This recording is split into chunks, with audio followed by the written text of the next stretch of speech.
Guess who's back? Guess who's back? Back again. Guess who's back? Back to reality. Alright, that's enough of that.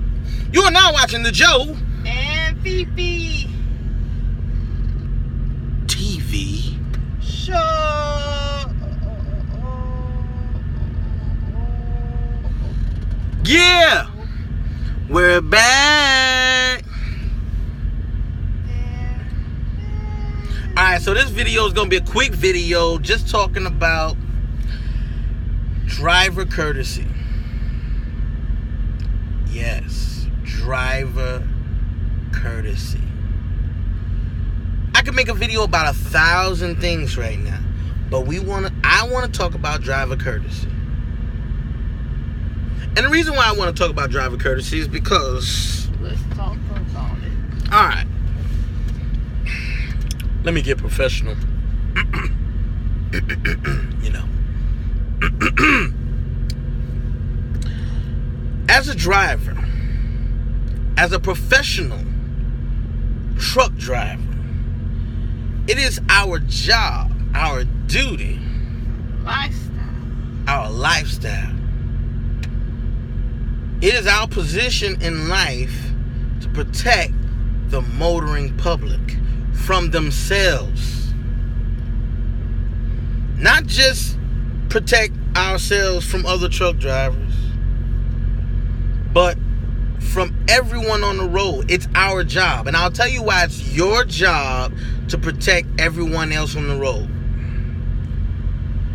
They don't know what you know. Period. We go to school. We take training. And we learn how to maneuver and we learn how to predict the future on the road. If you keep... Well, yeah. Right. Most definitely. If you're predicting the future, constantly keeping your head on the swivel, watching your mirrors, okay?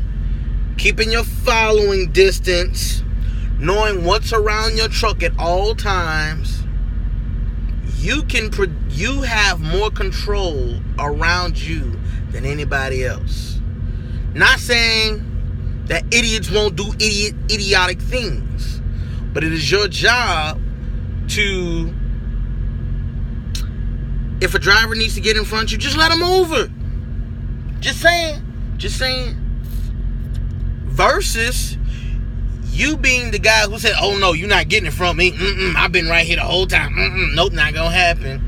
And you speed up, and now either someone has cut them off, or they all of a sudden slowed down, and you kept your foot on the accelerator. So what happens if they have a blowout? What happens if somebody run into them? Or what if they just want to be stupid and just punch the brakes to try to brake check you, to show you that they a little bit cuckoo? Or what happens if you're in inclement weather and you didn't keep your following distance, because that's what you're supposed to do? Or what if, you're in that C lane or the A lane, no, the C lane or B lane or D lane or lane 3 or whatever, and there's oncoming traffic coming on. You are supposed to maintain your speed. But what's wrong with just getting over sometime? Versus that driver, and yes, they're supposed to match their speed to highway speeds to merge on. Yes, we know this. But we also know that they're not going to do it. So why not just let them over? There's nothing wrong with it. There's nothing wrong with just come off the accelerator just a little bit. Just a little bit.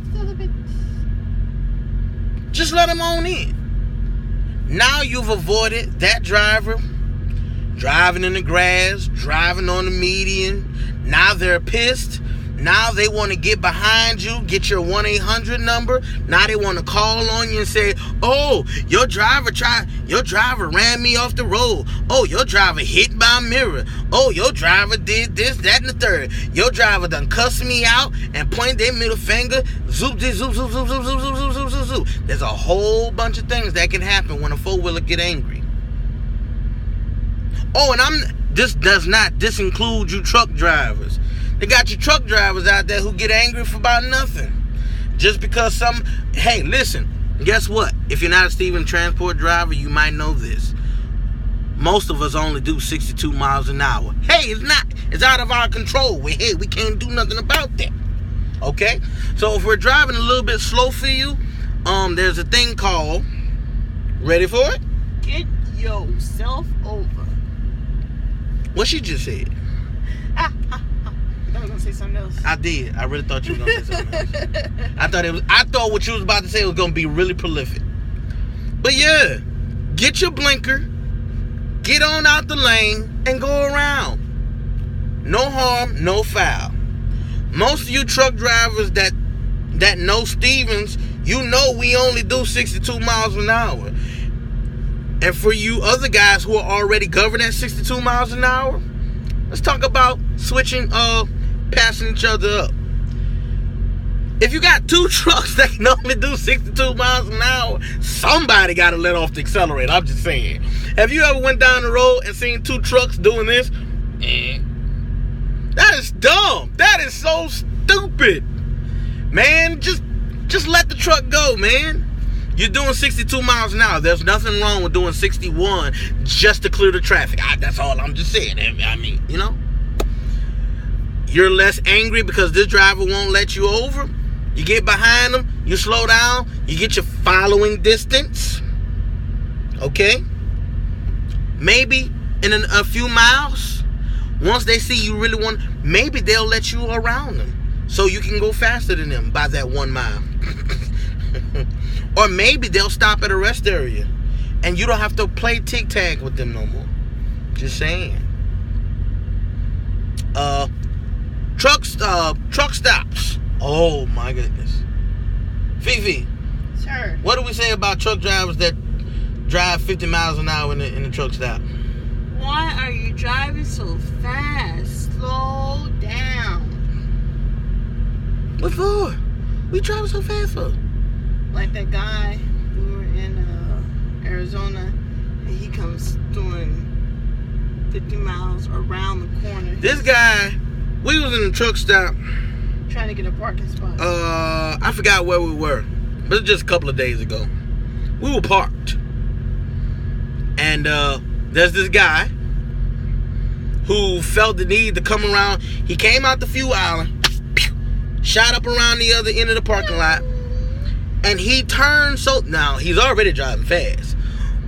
But instead of him slowing down to make the turn, full throttle. My goodness, I'm from Louisiana. Forgive me. Full throttle around the corner. He went so fast, he literally almost tipped his trailer over, trying to go around another truck that was already stopped, waiting to get into a hole. He went around that truck, but once he got around that truck, there's another truck in front of that truck trying to back up. He had to slam on brakes, shifted his load. It was a horrible sight. Actually, I was laughing. But it wasn't funny because a lot of things could have happened. He could have ran over any one of us just walking from our truck or to the fuel island or to the building. He could have ran into somebody coming around the corner he didn't know was backing up or coming out the hole. The possibilities are endless. So all I'm saying is when you're in the truck stop, take your time. So what if the truck stop it looks crowded and there's no parking? It's okay. Eventually, you're gonna get a parking space. Eventually. How do I know this? Because everywhere Fifi and I go, eventually we find a parking space. Eventually. Even if it's in the tightest places. It might take you 10 minutes to park. There's a sign. It might take you 20 minutes to park. Go. Get out and look. But it's better, what she said, get out and look. It is better to take your time, make sure you don't hit anyone's truck, protect your CDL, protect yourself. People out here, you may not have a weapon on your truck, but there's a lot of truckers out here who got weapons. I read the news every day, and we always hear about someone getting shot because somebody had road rage and this, that, and the third. You don't want to be that victim thinking no one else has a weapon on their truck. Like, these days, you have to think about this stuff. You don't know who's gonna flip out on you. But anyway, that's part 2 of driver courtesy, and I'll be back with part 2 in just a few minutes. Peace out.